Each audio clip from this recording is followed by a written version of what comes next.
Hi, this is Norse and this is my weekly watch list. This week I have two additional pairs on my watch list for the week.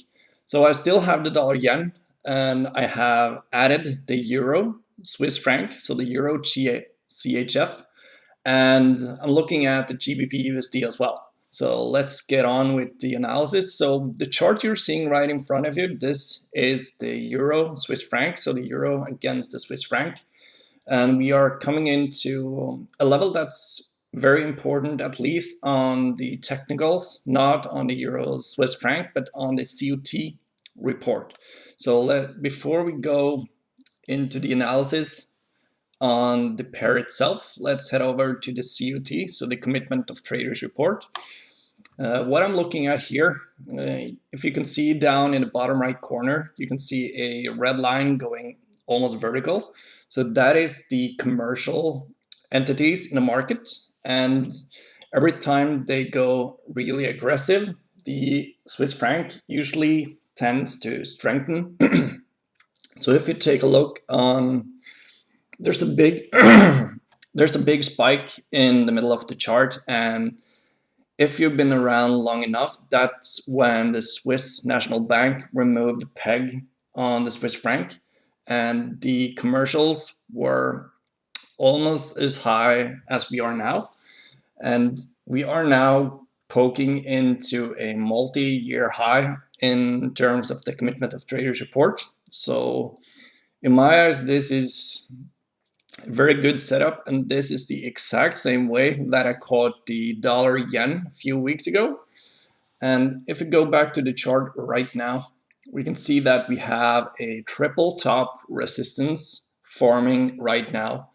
Monday closed a shooting star candlestick, or a doji or evening star. This candlestick pattern, it has a lot of names, but the importance of this candlestick pattern is that it's an indication of a pending reversal. So I'm already short on this currency pair right now, and I'm looking for downside in this pair.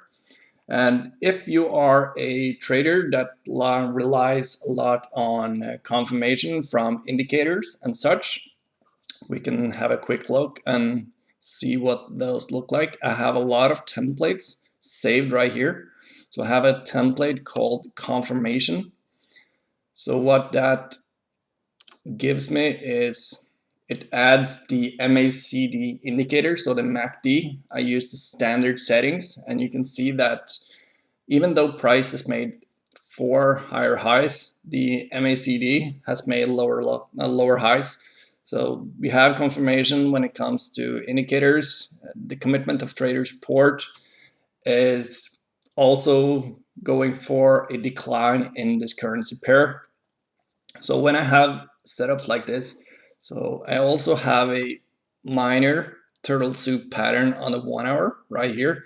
So we spiked above with the spread, was not enough to get me filled with the turtle soup speculation entry, but regardless, I was able to get in. And so I'm basically repeating the same process that I did on the Japanese yen in the beginning of November. So in terms of the dollar yen, so we are now done with the euro Swiss. So I'm bearish on euro Swiss going forward. So let's go to dollar yen and the updates regarding that trade.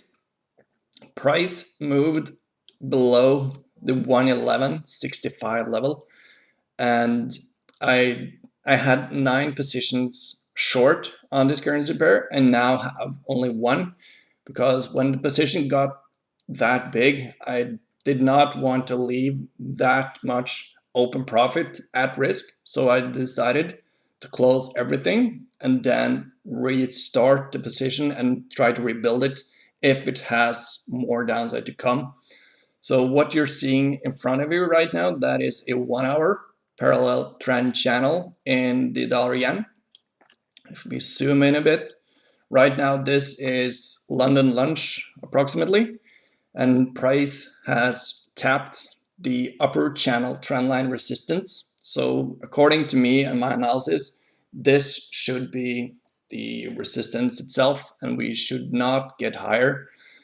But If we start to break out of this channel, my analysis becomes invalid, and then I will have to look to either go neutral or go long. But since the commitment of traders report regarding the yen is so extreme, I will not go long. I'll just wait and see if I can get a short setup later on. And the last pair on my watch list this week, that is the GbpUsd or cable. We are looking at the daily chart right now. You can probably spot the setup I'm watching, and that is the turtle soup. This is my #1 setup of them all, like I explained before, and the reason why I love it so much is because there's a lot of traders potentially trapped on the wrong side of the market in this trade right now. And so if price were to move right now, it should be very violent and very fast. And because me as a trader, I don't like to be in a trade for a few days when price is not doing anything. So I wait until price tags areas like this, then I enter, so I can get some traction right out of the gate. So because I don't like to wait, I can wait when I'm in a trade that's working, that's fine by me. But if I'm entered too early and I see red numbers, it messes with my psychology and it never ends good. So we can see here we have two examples. Let me mark them out right here. Price tapping into a previous low and then goes up. You can see it here. Now price has tagged a previous high. We closed a shooting star candlestick here as well. This one has a red body. They are even better than the green bodies. So we could see some downside right here. And if we start to get some traction down here, I will look to take profit down at 130.20. So the 20 area. So that's almost, I think it's close to 300 pips from the current levels. So for me, it offers a very good risk to reward. It's 270 pips of reward against 90 pips of risk. So a 3-to-1 risk versus reward trade on the daily chart. That's totally fine by me. So that is my entire watch list. So the best looking setup, at least to me, that's the Euro Swiss, and the GbpUsd comes in a strong second, and I always have a close eye on the dollar yen. And I'm also looking at Brent this week. We have a very good reading of the COT report right there, and we are coming into a very nice area of resistance, but price has a lot of work to do in terms of getting up there. So let's remove this one. You can see here I have an alert set for Brent. If it touches 64.61, I will be extremely interested. The OPEC meeting is on Thursday, if I'm correct.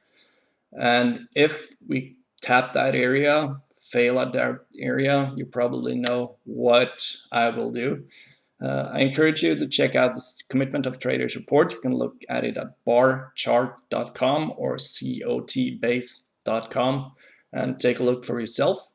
So that's it for this video. I hope you enjoyed it. Hit like and subscribe, and I will see you soon.